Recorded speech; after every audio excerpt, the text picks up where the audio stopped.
Apply பண்ணாமலே job உங்களை தேடி வரணுமா? அதுக்கான ஆப் தான் டிக்விக். TickBig, a one go-to platform for all professionals, freelancers, students, brands and institutions. Rewrite your limits. Sign up now. ஒரு பவரில் இல்லாத ஒரு கட்சிக்கு 3 தேர்தலில் தோல்வியை சந்தித்த கட்சிக்கு இப்போ ஒரு ரெஸ்பான்ஸ் இருக்குதுன்னு தான் தோணுது. ஒதுக்கி தள்ள முடியாத அளவுக்கு ஒரு க்ரௌட் இருக்குது. திமுக கவலைப்பட வேண்டிய அளவுக்கு அவருக்கு க்ரௌட் இருக்க தான் செய்யுது.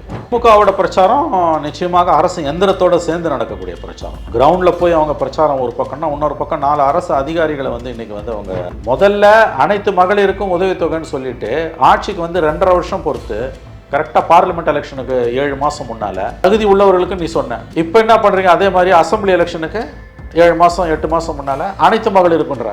நீ எப்படி கொடுப்ப அனைத்து மகள்? உங்ககிட்ட ஏது காசு? தகுதி உள்ளவங்களுக்கு தான் 1000 ரூபான்னு கடந்த காலத்தில் சொன்னீங்க, எங்களுக்கெல்லாம் வேணான்னு முடிவு பண்ணீங்க. இப்போ என்ன தகுதி அடிப்படையில் எனக்கு கொடுப்பேன்ற? அப்படி கொடுப்பேன்னா எனக்கு விடுபட்ட அந்த 2 வருஷத்தையும் சேர்த்து கொடு, 50,000 ரூபாய் கொடுந்து. எடப்பாடியும் கண்டமேனு இலவசங்களை அள்ளி விடுறாரு. உங்களுக்கு 2 சேலை கொடுப்போம். எப்படி கொடுப்பாரு இவர்? நான் துட்டு எங்கே இருக்குது உங்கள்கிட்ட? அதுவும் தரமிக்க புடவை. எது பனாரஸ் பட்டு புடவை போய் இதில் அந்த காசிலேருந்து தச்சு நெஞ்சு எடுத்து வந்து கொடுப்பாரா?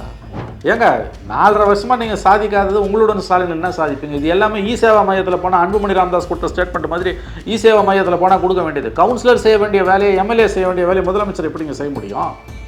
சார், இப்போது உங்களுக்கு வரக்கூடிய ரிப்போர்ட்ஸ் படி பார்க்கும்போது சோஃபார் யார் ஃப்ரண்ட்டில் இருக்காரு சார்? இல்லைங்க, 4 முனை போட்டின்னா டெல்டா மாவட்டங்களில் ஃபார்மர்ஸ்க்கு நாங்கள் பெரிய அளவுக்கு செஞ்சுருக்கோம். 50 ஆண்டு கால காவேரி பிரச்சனையை நாங்கள் தீர்த்து வச்சுருக்கோம். கஜா புயலில் நாங்கள் சிறப்பாக செயல்பட்டோம். ஸோ இந்த மாதிரி நிறைய விஷயங்கள் நாங்கள் பண்ணியிருக்கோம். டெல்டாவில் தான் நாங்கள் ரொம்ப ஸ்ட்ராங்காக இருக்கோம்னு சொல்கிறாரு சார் அவர். அப்படின்னா ஏன் பார்லிமெண்ட்டில் இவ்வளோ படுதோல்வி அடைஞ்சாங்க? தோற்றது கூட பரவாயில்ல, பார்லிமெண்ட்டில் எம்ஜிஆரே தோற்றுருக்காரு, படுதோல்வி அடைஞ்சிருக்காரு. ஆனால் டெபாசிட் போனதில்லை. 7 தொகுதியில் நீங்கள் டெபாசிட் போச்சு. மக்களுக்கு எதிர்ப்பு இருக்குது, திமுக மேலே எதிர்ப்பு இருக்குது, எதிர்ப்பு மனநிலை இருக்குது. ஸோ அந்த என்டையர் வாக்குகளையும் அறுவடை பண்ணக்கூடிய கட்சின்றது ஏடிஎம்கே தான். அது காலகாலமாக தமிழக அரசியலில் உங்கள் எல்லாத்துக்குமே தெரியும். நாங்கள் கண்டிப்பாக எத்தனை கூட்டணி, எத்தனை முனை போட்டியாக இருந்தாலும் நாங்கள் அதை சாலிடாக ஸ்வீப் பண்ணுவோம் அப்படின்றாரு சார். இல்லை, அது ஒரு வலுவான கருத்து. கடந்த காலங்களில் ஓகே சார், ஏடிஎம்கே டிஎம்கே தாண்டி தமிழக வெற்றி கழகம், நாம் தமிழர், இவங்க 2 பேரோட ஸ்டாண்ட் எப்படி சார் பார்க்குறீங்க?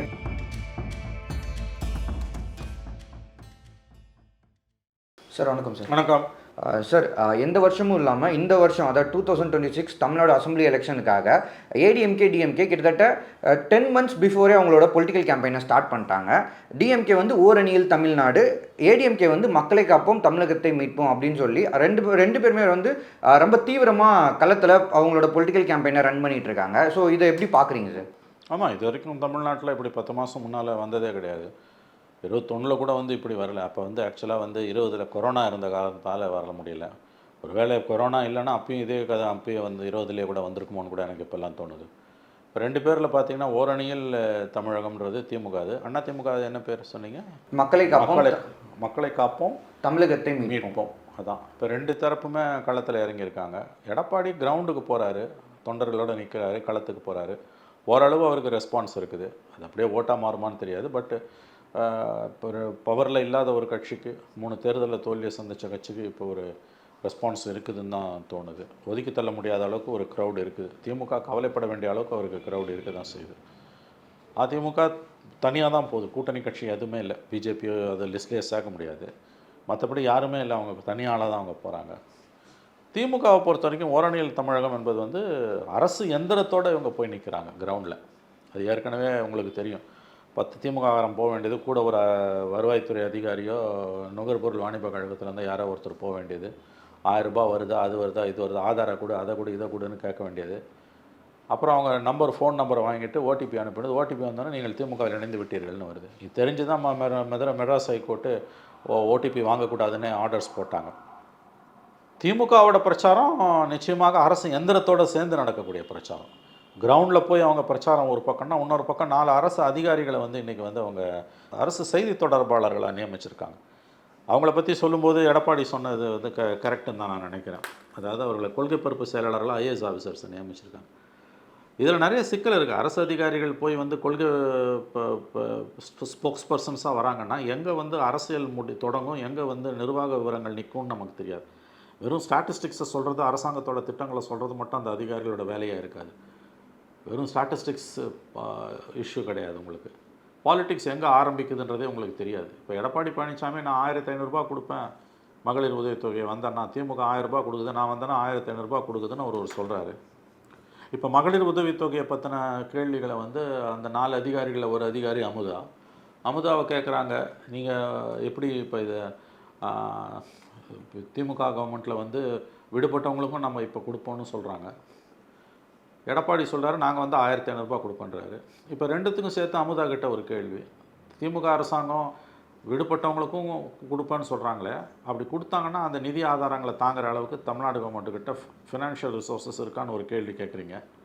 அதே மாதிரி 1000 1500 மாற்ற போகிறேன்றாரு, அதை என்ன பண்ணுவீங்கன்னு அப்போ அப்படி மாற்றினா வந்து இப்போ 12,000 கோடி வருஷத்துக்கு ஆகுது, அப்போ 18,000 கோடி ஆகும். அது எல்லாருக்கும் கொடுத்தா அது இன்னும் பல மடங்கு 24,000 கோடி இல்லை 30,000 கோடி ஆகும். அதை தாங்குற அளவுக்கு தமிழக அரசுக்கு நிதி ஆதாரம் இருக்கான்னு ஒரு கேள்வியை ஒரு ரிப்போர்ட்டர் கேட்குறாருன்னா, இந்த கேள்விக்கு அமுதா என்ன பதில் சொல்லுவாங்க? ஆமான்னு சொன்னாலும் அவங்க மாட்டிப்பாங்க, இல்லைன்னு சொன்னாலும் மாட்டிப்பாங்க. இது பொலிட்டிக்கல் லீடர்ஷிப் எதிர்கொள்ள வேண்டிய கேள்வி. தங்கந்தனரசு செய்ய வேண்டிய வேலையை நீங்கள் அமுதா கிட்ட கொடுக்குறீங்க. அதே மாதிரி ஹெல்த் டிபார்ட்மெண்ட்டை பற்றின கேள்விகளுக்கு வந்து ஜெ ராதாகிருஷ்ணன் பதில் சொல்லுவாருன்னா, தமிழ்நாட்டில் இன்றைக்கி ஹெல்த் டிபார்ட்மெண்ட் ரொம்ப மோசமான கண்டிஷனில் இருக்குது, எல்லாருக்கும் தெரியும். 4 துறைகளில் 5 செயலாளர்களை மாற்றின ஒரே துறை.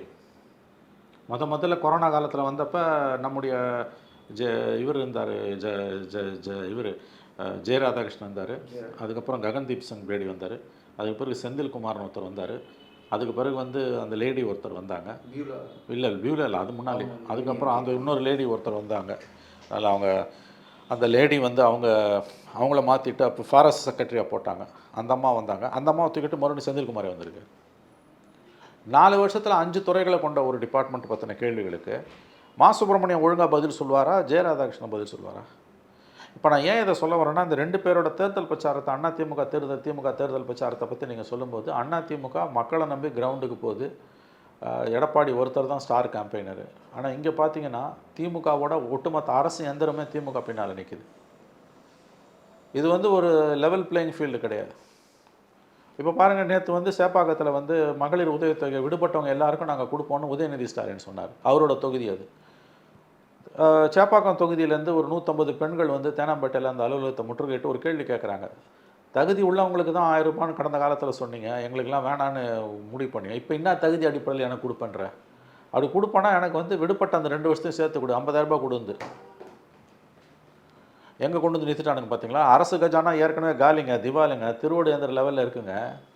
இந்த சூழ்நிலையில் இலவசங்களை அள்ளி விடுறாங்க. அவங்க மட்டும் விடலை, திமுக மட்டும் விடலை, எடப்பாடியும் கண்டமேனி இலவசங்களை அள்ளி விடுறாரு. பொங்கலுக்கு 2 சேலை கொடுப்போம். எப்படி கொடுப்பாரு இவர்? நான் துட்டு எங்கே இருக்குது உங்கள்கிட்ட? அதுவும் தரமிக்க புடவை கொடுத்து பனாரஸ் பட்டு புடவை போய் இதில் காசிலேருந்து தச்சு நெஞ்சு எடுத்துன்னு வந்து கொடுப்பாரா? 10,000 ரூபாய் புடவை பனாரஸ் பட்டு புடவை வாங்கிட்டு வந்து கொடுப்பாரு அவர்? 1000 ரூபாவை நான் 1500 மாற்றுவேன் வாயில் வருந்ததெல்லாம் அடிச்சு விட்றாருங்க அவர். எங்கெங்கே இருக்குது பணம்? அப்போ 2 பேருமே மக்களை ஏமாத்துகிற வேலையில் போட்டு இறங்குறாங்க. என்ன வித்தியாசம்? திமுக கட்சி மட்டும் அதை செய்யுது, ஒற்றை மனுஷனாக எடப்பாடி செய்கிறாரு. திமுகவுக்கு ஒட்டுமொத்த அரசு எந்திரமும் திமுக பின்னால் நிற்குது. 2 பேரும் போட்டு மக்களை ஏமாத்துறாங்க. எலெக்ஷனுக்கு இன்னும் 8 மாதம் கிடக்குது. இந்த பிரச்சாரத்தில் இவங்க 2 பேரும் பேசும்பொழுது 2013 சுப்ரீம் கோர்ட் ஜட்ஜ்மெண்ட்டை வச்சு தான் நம்ம இவங்களை கேள்வி கேட்கணும். 2013 சுப்ரீம் கோர்ட் ஜட்ஜ்மெண்ட் என்ன சொல்லுது? இலவசங்களை நீ கொடுக்கும்பொழுது அதை நீ மக்கள் நல திட்டம்னு எந்த பேரிட்டு வேணால் அழிச்சிக்கோ, விலையில்லாத திட்டம்னு கூட வச்சுக்கோ, ஜெயலலிதா சொன்னாங்க. நீங்கள் அந்த இலவசங்களை பற்றி கொடுக்கும்போது ரெவென்யூ சோர்ஸை காமிக்கணும்னு கோர்ட்டு சொல்லுது. உங்கள்கிட்ட எங்கே இருக்குது ரெவென்யூ சோர்ஸ்? இதே மகாராஷ்டிராவில் என்னாச்சு? கடந்த ஆண்டு 1500 ரூபா 2100 ரூபா ஆக்கணும் வாய்க்கிழியே பேசிட்டு அக்டோபரில் ஜெயிச்சு வந்தோன்னா ஒரு 4 மாதம் கொடுத்தானுங்க, பிப்ரவரியோடு நின்று போச்சு. இப்போ 5 மாதம் பொறுத்து இப்போ தான் ஆரம்பிச்சிருக்கான். பலனாளிகள் பெரிய அளவில் குறைக்கப்பட்டிருக்காங்க. ஃபார் யுவர் இன்ஃபர்மேஷன், இந்த நிலைமை தான் தமிழ்நாட்டுக்கு வரப்போகுது. தகுதி முதல்ல அனைத்து மகளிருக்கும் உதவித்தொகைன்னு சொல்லிட்டு ஆட்சிக்கு வந்து 2.5 வருஷம் பொறுத்து கரெக்டாக பார்லிமெண்ட் எலெக்ஷனுக்கு 7 மாதம் முன்னால் தகுதி உள்ளவர்களுக்கு நீ சொன்ன. இப்போ என்ன பண்ணுறீங்க? அதே மாதிரி அசம்பிளி எலெக்ஷனுக்கு 7 மாதம் 8 மாதம் முன்னால் அனைத்து மகளிருக்குன்ற.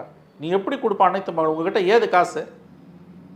அப்போ 2 பேரும் மக்களை போட்டி ஏமாத்துறாங்க. அதிகாரத்தில் இருக்கிறதால திமுக தான் அதிகமாக ஏமாத்துது. ஆகவே இந்த தேர்தல் பிரச்சாரம் 2 பேரும் மோசடி. நான் சொல்லுவேன், 2 பேரும் செய்யக்கூடிய இந்த தேர்தல் பிரச்சாரம் என்பது அடிப்படையில் மக்கள் மீது இழைக்கப்படுகிற ஒரு மோசடி. 2 பேரும் மக்களை நல்லா ஏமாத்துறாங்க. அரிஸ்டாட்டில் சொன்னார்ல, ஒருத்தனை ஏமாத்துறோன்னா ரொம்ப ஈஸியான வழி அவனோட ஆசையை தூண்டுறதுன்னு. அதான் நடக்குது அரசியலில். அரசியலில் ஒருத்தனை ஏமாத்துறதுக்கு ரொம்ப சுலபமான வழி என்னென்னா அவன் ஆசையை தூண்டுறது. அதை தான் 2 பேரும் போட்டி போட்டு செய்கிறாங்க. திமுக அரசு எந்திரம் கையில் இருக்கிறதால அதை இன்னும் சுலபமாக செய்யுது. 2வது நீங்கள் சொன்ன மாதிரி டிஜிட்டலில் அதிகமாக திமுக இன்வெஸ்ட் பண்ணுது. திமுக அந்தளவு இன்வெஸ்ட் பண்ணல. டிஜிட்டல் இன்வெஸ்ட்மெண்ட்டு மட்டும் இல்லாமல் அரசு எந்திரத்தோட உதவி, பணம், அதில் பாதாளத்துக்கும் பாயக்கூடிய அளவுக்கு பணம் இருக்குது. உங்களுடன் ஸ்டாலின்னே அதுலேயே வந்து நிறையா ஏமாற்ற ஊழல்கள் நடக்குதுன்னு சொல்லி ஒரு அதில் உட்காந்த ஒரு அதிகாரி வந்து லஞ்சம் கேட்டார்னு சொல்லி அவர் மேலே கேஸ் போட்டு நடக்கும்ல, அதெல்லாம் நடக்கும்ல. ஏங்க 4.5 வருஷமாக நீங்கள் சாதிக்காதது உங்களுடன் ஸ்டாலின் என்ன சாதிப்பீங்க? இது எல்லாமே சேவா மையத்தில் போனால் அன்புமணி ராமதாஸ் கொடுத்த ஸ்டேட்மெண்ட் மாதிரி சேவா மையத்தில் போனால் கொடுக்க வேண்டியது. கவுன்சிலர் செய்ய வேண்டிய வேலையை, எம்எல்ஏ செய்ய வேண்டிய வேலையை முதலமைச்சர் எப்படிங்க செய்ய முடியும்? இப்போ என்ன வருது பிரச்சனை கேட்குறேன். உங்களுடன் ஸ்டாலின் என்ன வந்து கேட்குறான்? பட்டா இல்லை இல்லையா? ஆமாம், ரேஷன் கார்டு பிரச்சனை, அது எப்பவுமே பிரச்சனை. ரோடு இல்லை, பேர் மாற்றம், இதெல்லாம் யாருங்க செய்யணும்? கவுன்சிலர் செய்ய வேண்டிய வேலை, அதிகபட்சம் எம்எல்ஏ செய்ய வேண்டிய வேலை. அதை ஒரு முதலமைச்சர் போய் செய்கிறாருன்னா அது என்ன கவர்மெண்ட்? அப்புறம் அப்போ இந்த 4 வருஷமா இந்த மாதிரி எந்த 4 வருஷத்தில் என்ன பண்ணீங்க? இவ்வளோ பெரிய அரசு எந்திரத்தை வச்சுக்கிட்டு, இத்தகைய ஒரு மிகப்பெரிய அரசு எந்திரத்தை வச்சுட்டு 4.5 வருடங்களில் நீங்கள் என்ன செய்தீர்கள்? ஆக்சுவலாக சார் இது வந்து சப்போர்ட் பண்ணுறதுக்காக சொல்ல, ஏடிஎம்கே பீரியடில் பெரிய மழை வெள்ளம் வந்துச்சுன்னா அது முடிஞ்சதுக்கப்புறம் இந்த மாதிரியான ஒரு கேம்ப்ஸ் கண்டக்ட் பண்ணுவாங்க. இதில் வந்து நீங்கள் ஏதாவது மிஸ் பண்ணிட்டீங்களா, ஃப்ளட்டில் ஏதாவது மிஸ் பண்ணீங்களா, சர்டிஃபிகேட் மிஸ் பண்ணீங்களான்னு அது மாதிரி கூட இந்த வருஷம் கிடையாது. அதுவும் கிடையாது. ஜெயிச்சிடணும், எப்படியாவது ஜெயிச்சிடணும், என்ன பண்ணியாவது ஜெயிச்சிடணும், தோல்வியே எங்களுக்கு வரக்கூடாதுன்னு திமுக நினைக்கிது. அது எப்படிங்க? அது இயற்கைக்கு விரோதமானதுங்க. கருணாநிதி பார்க்காத தோல்வியா? அவருடைய மகனுக்கு ஏன் இந்த தடுமாற்றம்? 5 வருஷத்துக்கு ஒரு கவர்மெண்ட் மாறணுங்க. மாறினாதாங்க கவர்மெண்ட்டுக்கு நல்லது. இன்றைக்கி திமுக இன்றைக்கி இருக்க இந்த நிலைமைக்கு மோசமான, படுமோசமான, அதில் பாதாளத்தில் இருக்க நிலைமைக்கு காரணம் தொடர்ந்து 2 டேர்ம் ஜெயிச்சது. 16 தப்பிச்சிருந்தாங்கன்னா 21 கொஞ்சம் உஷாராகி வந்திருப்பாங்க. தொடர்ந்து 2 டேர்ம் எந்த கவர்மெண்ட்டுக்காவது கொடுத்தீங்கன்னா அந்த கட்சி அழியும். காங்கிரஸ் அழிஞ்சுது 2004, 2009 வந்து. இது வந்து ஒரு கட்டத்தில் முதலமைச்சர் என்ன பேசினார்? 234 தொகுதி ஜெயிப்போனார். மோடி சொன்னார்ல, அப்கி பார் 400 பார், 400 சீட். கடைசியில் 303லேருந்து 240 ஆச்சு. 200 சீட்டு நாங்கள் ஜெயிப்போனார். கூட்டணியெல்லாம் சேர்ந்து தான் சொன்னார். அப்புறம் என்ன சொன்னார்? 234 ஜெயிப்போனார். இப்போ என்ன சொல்கிறார்? திமுக தான் நிரந்தரன்றார்.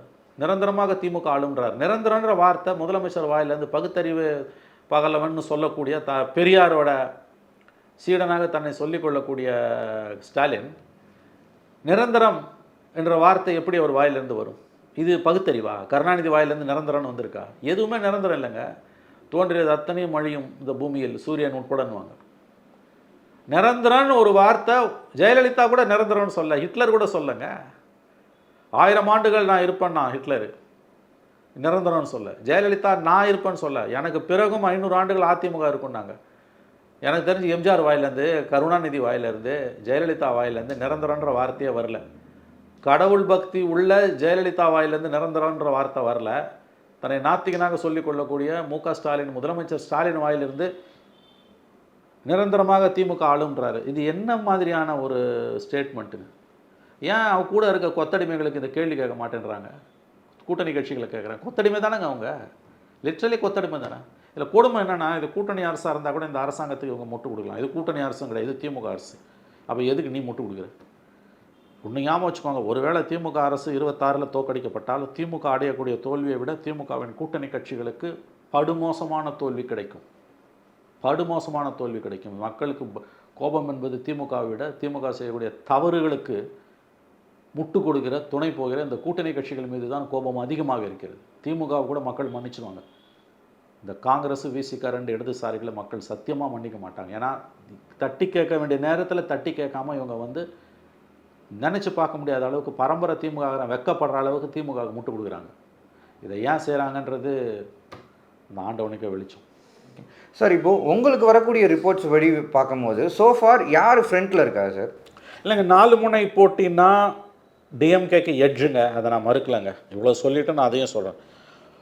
அதாவது இண்டெக்ஸ் ஆஃப் அப்போசிஷன் யூனிட்டின்னு ஒன்று சொல்லுவாங்க. பிரணாய் ராய், என்டிடிவியோட ஓனர் பிரணாய் ராய் அந்த காலத்தில் சொல்லுவார், எந்த ஒரு அரசாங்கமாக இருந்தாலும் அது தோற்கடிக்கப்பட்டு ஆட்சி மாற்றம் ஏற்பட வேண்டும் என்றால் பிரைமரி ரீசன்ஸில் ஒன்று, மிக முக்கியமான ஒன்று, இண்டெக்ஸ் ஆஃப் அப்போசிஷன் யூனிட். எதிர்க்கட்சி ஒற்றுமை தான் ஆளுங்கட்சியை, அது எவ்வளவு தவறு செய்திருந்து மக்கள் மத்தியில் அதிருப்தி இருந்தாலும் வீட்டுக்கு அனுப்பக்கூடிய முதல் இஷ்யூவா அல்லது முதல் 3 இஷ்யூவில் ஒன்றாக index of opposition unity, IOU. இன்றைக்கி அது தமிழ்நாட்டில் இல்லை. திமுகவுக்கு எதிரான கட்சிகள் யார் யார்? அதிமுக, பாஜக தனியாக நிற்குது, பாமக ரொம்ப பலவீனமாக இருக்குது, சீமான விஜயம் தனித்தனியாக நிற்கிறாங்க. So it's advantage. இப்போதைக்கு உங்கள் கேள்விக்கான என்னுடைய பதில், இன்றைய தேதியில் யாருக்கு சாத்தியம் கூறுகள் அதிகம், வாய்ப்புகள் அதிகம் 26 ஆட்சி அமைப்பதற்கு என்றால் திமுகவுக்கு தான். என்ன நீ மாற்றி மாற்றி பேசுகிறோம்? நாங்கள் மாற்றி பேசல. ஒன்று என்னுடைய அசஸ்மெண்ட்டு, ஒன்று என்னுடைய கருத்து, இன்னொன்று என்னுடைய அவதானிப்பு. மக்கள் மத்தியில் கோபம் இருக்குது, எல்லாம் இருக்குது. ஆட்சி மாற்றம் வரணும்னா ஓட்டு செதறக்கூடாதுல்ல. ஓட்டு செதறிச்சுன்னா 30% வாங்கிட்டு 70% ஓட்டு வந்து 70 இவங்களுக்கு 35% ஓட்டு வருது திமுகவுக்குன்னு வச்சுக்கோங்களேன். மிச்சம் இருக்கக்கூடிய 65% எதிராக உடையுதுன்னு வச்சுக்கோங்க. மூணாவது உடையுதுன்னு போது ஈஸியாக வந்துடுவோம்ல. 20, 25, 20னா ஈஸியாக வந்துட போகிறோம். அல்லது 40% வந்தால் கூட 20% எதிர்க்கு அடி விழப்போகுது. சரி, கடுமையான ஆன்டி இன்கம்பன்சி இருக்குது, கீழே அறுவடை பண்ண ஆள் இல்லை. சார், ஆனால் எடப்பாடி பழனிசாமி ரீசெண்டாக தந்தி டிவி கொடுத்த இன்டர்வியூவில் அவர் என்ன சொல்கிறாருன்னா, கண்டிப்பாக வந்து மக்களுக்கு வந்து எதிர்ப்பு இருக்குது, திமுக மேலே எதிர்ப்பு இருக்குது, எதிர்ப்பு மனநிலை இருக்குது. ஸோ அந்த என்டையர் வாக்குகளையும் அறுவடை பண்ணக்கூடிய கட்சின்றது ஏடிஎம்கே தான். அது காலகாலமாக தமிழக அரசியலில் உங்கள் எல்லாத்துக்குமே தெரியும். நாங்கள் கண்டிப்பாக எத்தனை கூட்டணி, எத்தனை முனை போட்டியாக இருந்தாலும் நாங்கள் அதை சாலிடாக ஸ்வீப் பண்ணுவோம் அப்படின்றாரு சார்.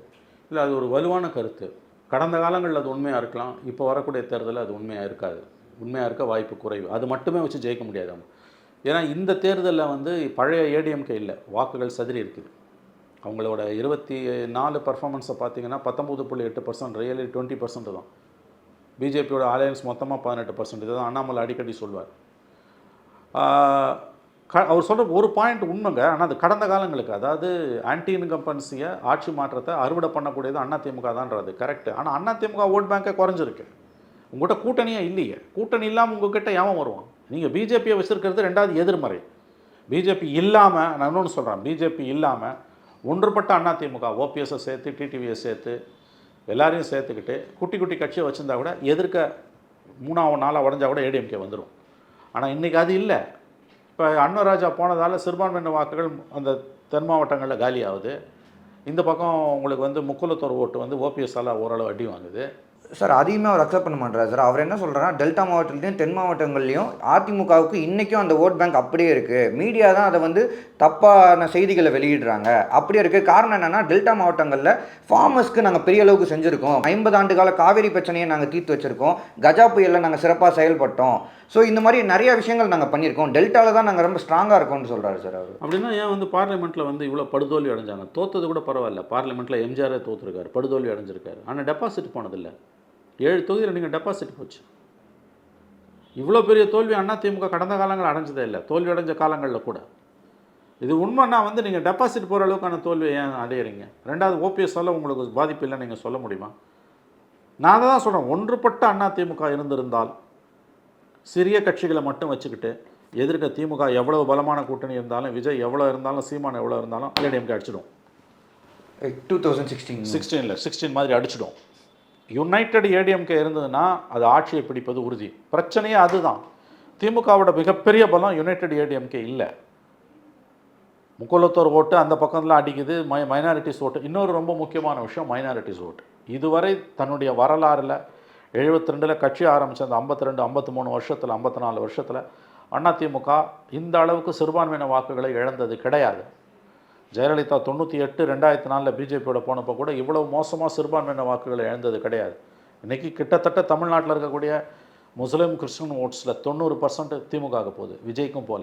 ஏடிஎம்கே பிஜேபி அலையன்ஸில் விஜய்க்கு வந்து ஒரு பெரிய கேடு என்னென்னா, விஜய்க்கு ஓட்டு போடலான்னு நினச்சி இந்த சிறுபான்மையின மக்கள் இன்றைக்கி மனசை மாற்றிக்கிட்டு திமுகவுக்கு ஓட்டு போடலான்னு முடிவு பண்ணியிருக்காங்க. ஏன்னா நம்ம ஒருவேளை விஜய்க்கு போட்டால் அது ஏடிஎம்கே பிஜேபி அலையன்ஸுக்கு சாதகமாக போயிடும், பிஜேபிக்கு சாதகமாக போயிடும். அதனால் வந்து அந்த அலையன்ஸ் ஜெயிச்சிச்சுன்னா மைனாரிட்டிஸ்க்கு பெரிய பாதிப்புன்னு நினைக்கிறாங்க. திமுக வரது தான் நம்மளை காப்பாற்றணும் அவங்க நினைக்கிறாங்க. அதனால் விஜய்க்கு போவதாக இருந்த மைனாரிட்டிஸ் ஓட்டு கூட 90% இந்த பக்கம் திரும்புது. யார் பக்கம் திரும்புது? டிஎம்கே பக்கம் திரும்புது. இதுதான் இப்போ இருக்க. இப்போ எடப்பாடியோட மிகப்பெரிய சிக்கல், அதாவது இந்த கேள்வி கேட்ட நண்பர்கள் தந்தி டிவிலையும் மற்ற டிவிலையும் இந்த கேள்வியை கேட்டாங்களான்னு எனக்கு தெரியல. சிறுபான்மையின வாக்குகளை பற்றி என்ன சொல்கிறீங்க? அந்த கொஷின் கேட்டாங்க சார். அவர் என்ன சொல்கிறாருன்னா, அது வந்து ஒரு பிம்பத்தை கிரியேட் பண்ணியிருக்காங்க. இங்கே பிஜேபிக்கு எதிரான மனநிலை தான் தமிழகத்தில் ஊடுருவி இருக்குது அப்படின்ற கேள்வியை முன்வைக்கும் போது எடப்பாடி பழனிசாமி என்ன சொல்கிறார், ஊடகம் கிரியேட் பண்ண பிம்பம் அது, அப்படிலாம் ஒன்றுமே கிடையாது. சிறுபான்மையினர் மக்கள் வந்து இன்றைக்கி அவங்க வந்து பெரிய எதிர்ப்பு மனநிலையில் தான் இருக்காங்க, அவங்க நம்புகிறாங்க அதிமுகவன்றாரு சார்.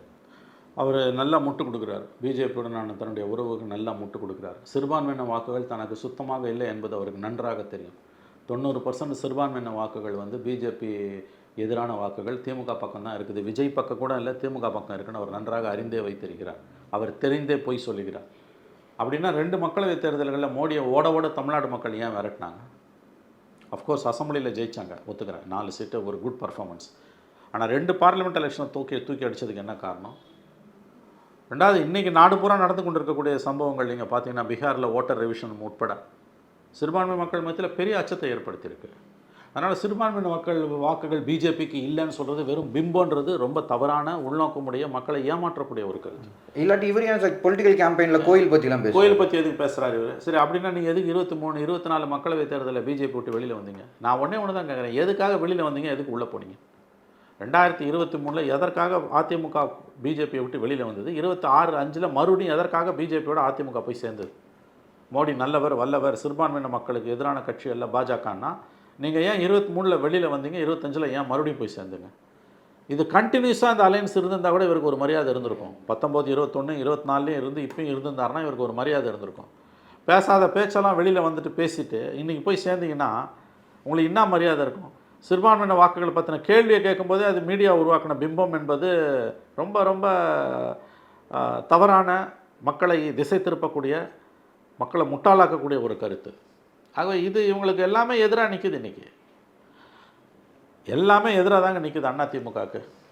ஸ்டாலின் அடிக்கடி நம்ம பேசுவோம்ல, it's the most luckiest chief minister. அதிர்ஷ்டசாலி ஸ்டாலினுக்கு அதிர்ஷ்ட தேவதை ஸ்டாலின் பக்கம் தான் நின்று கொண்டிருக்கிறாள் இன்னமும். Sir okay sir, ADMK DMK தாண்டி தமிழக வெற்றி கழகம், நாம் தமிழர், இவங்க 2 பேரோட ஸ்டாண்ட் எப்படி சார் பார்க்குறீங்க? குறிப்பாக அவங்களுமே ஒரு ஹியூஜான பிளானில் இருக்காங்கன்ற மாதிரி தான் தெரியுது. ஏன்னா எடப்பாடி அவர்கள் திமுகவுக்கு எதிராக எதிர்ப்பு மனநிலையில் இருக்க எல்லா கட்சிகளும் ஒன்று சேரணும் அப்படின்னு சொல்கிறாரு. வித்தின் ஃபியூ ஹவர்ஸில் 2 பேருமே அதை நிராகரிக்கிறாங்க. ஸோ இந்த ஒரு ஸ்டாண்ட் எப்படி பார்க்குறீங்க? ஆமாம், அவர் இன்றைக்கு கடை வெறித்தன் கொள்வார் இல்லைன்ற நிலையில் தான் இருக்கார். அவர் காலையில் ஹிண்டு பேப்பரில் அந்த பேட்டி வருது. கரெக்டாக 4 மணி நேரத்தில் தாவேக்காலேருந்து மறுக்கிறாங்க, முடியாதுன்றாங்க. சீமானும் முடியாதுன்றாரு. அடுத்து 8 மாதம் இருக்குது, ஒரு சின்ன விண்டோ அவங்க 2 பேரும் ஓப்பன் பண்ணி தான், அதிமுக 2 பேருக்கு ஓப்பன் பண்ணி தான் வச்சுருக்கு. இன்றைக்கி அதிமுக கிட்ட ஆள் இல்லை. இந்த அதிமுக பாஜக தவிர அதில் பெரிய கட்சி பாமக 2ஆக உடஞ்சி கிடக்குது. இன்றைக்கி அப்பா புள்ள சண்டை நடுத்தரில் வந்து சந்திச்சிருக்குது. இனிமேல் அவங்க ஒன்று சேர்ந்தாங்கன்னா கூட அந்த ஓட் பேங்க் இருக்காது. கணிசமான அளவு அவங்க வாக்கு வங்கி திமுக, அதிமுக, சீமான், விஜய், பிஜேபி என்று பிரிந்து போய்விட்டது. அதனால் இந்த 2 கட்சியை தவிர அந்த கூட்டணியில் எந்த கட்சியுமே கிடையாது. பாமகவும் இல்லைன்னா மற்ற வந்து சேர்ற கட்சியெல்லாம் வெறும் லெட்டர் பேட் பார்ட்டிஸாக இருக்கும். இவங்களை வச்சு என்னத்தை ஜெயிப்பீங்க? நீங்கள் கண்டினியூ பண்ணியிருந்தீங்க பிஜேபியோடனா கூட உங்களுக்கு ஒரு மரியாதை இருந்திருக்கும். அதையும் விட்டீங்க. இன்றைக்கி என்மாசா 90% மைனாரிட்டிஸ், எஸ்பெஷலி முஸ்லீம்ஸ் அதிமுக எதிராக திரும்பிட்டாங்க. இது அதிமுகவுக்கு மிகப்பெரிய பலவீனம். தன்னுடைய 53 ஆண்டுகால வரலாறில் இல்லாத அளவுக்கு இன்றைக்கு மிக பலவீனமாக இருக்கிறது அதிமுக. அதுக்கு பெரிய உதாரணம் அன்வர் ராஜா இப்போ வெளியே வந்து. ஆமாம், நேச்சுரலிங்க. அது ஒரு ஹை ப்ரொஃபைல் லீடரு, ஒரு எம்ஜிஆர் காலகட்டத்திலேருந்து இருக்கு, அங்கேருந்து இருக்கிறவர். அவர் வெளியில் வராருன்னா அது அந்த கட்சிக்கு மிக மிக அவமானம் தானாங்க. அது வந்து அதிமுகவோட பலவீனத்தின் வெளிப்பாடு தான் அன்வர் ராஜா வெளியில் வந்தது. ஓகேங்க சார், நிறைய முக்கியமான விஷயம் ஷேர் பண்ணிங்க சார். நேரம் பண்ணுறதுக்கு நன்றி. நன்றி சார்.